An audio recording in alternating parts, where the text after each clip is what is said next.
সিনেমায় নিজের সিকোয়েন্স শুরু করার আগে শরীরচর্চা করতে গিয়ে এবার বড় বিপত্তিতে পড়লেন জনপ্রিয় অভিনেত্রী রাশমিকা মান্দানা। চলছিল সিকান্দার ছবির শুটিং, এর মাঝেই শরীরচর্চা করতে গিয়ে পায়ে গুরুতর চোট পান দক্ষিণী এই নায়িকা। এই দুর্ঘটনার পর প্রথমবার বিমানবন্দরে দেখা যায় মুখ ঢেকে বিমানবন্দরে ঢুকেছেন রাশমিকা। পায়ের এই চোটটা বেশ ভালো রকমই পেয়েছেন রাশমিকা। নিজের পায়ে ভর দিয়ে ভালোভাবে হাঁটতেও পারছেন না এই নায়িকা। अफजल खान को जाओरी के जंगल में खींचना होगा, पर अफजल ने अपनी राह क्यों बदली? একই সঙ্গে নিজের শুটিং এর টাইট শিডিউলের কারণে তাই বড় বিপদে পড়ছেন রাশমিকা। এর মাঝে অভিনয় থেকে অবসর নেওয়ার কথাও শোনা গেল রাশমিকার মুখে। নায়িকার আসন্ন ছবি সাবার ট্রেলার প্রকাশ অনুষ্ঠানে এসে অবাক করা এই কথা বলেন রাশমিকা। इस दुनिया को दिखा दे 300 उल्टी खोपड़ी के मराठे क्या कर सकते हैं।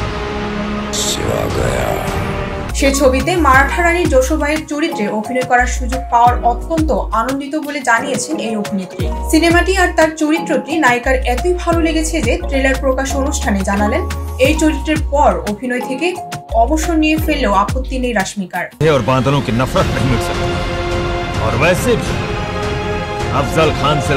অনুষ্ঠানে রাশমিকা বলেন, ছাবা ছবির কাজ শেষ হলে আমি অবসর নিতে প্রস্তুত। আমি কখনোই কান্নাকাটির অভিনেত্রী নই, তবে ট্রেলারটি দেখার পর আমি আবেগপ্রবণ হয়ে পড়েছি। ছাবা ছবিতে রাশমিকা ছাড়াও গুরুত্বপূর্ণ চরিত্রে অভিনয় করেছেন ভিকি কৌশল, আশুতোষ রানা, দিব্যা দত্ত, নীল ভোপালাম, সন্তোষ জুবেকার এবং প্রদীপ রাওয়াত। ছবিটির ট্রেলার ইতিমধ্যে ব্যাপক সাড়া ফেলেছে। দর্শকেরা এই ছবি মুক্তির জন্য অধীর আগ্রহে অপেক্ষা করছে। ছবিটি 14 ফেব্রুয়ারি মুক্তি পাবে বলে জানা গেছে। इस बुत से कोई भगवान नहीं निकलने वाला। ডেস্ক রিপোর্ট, ভোরের পাতা।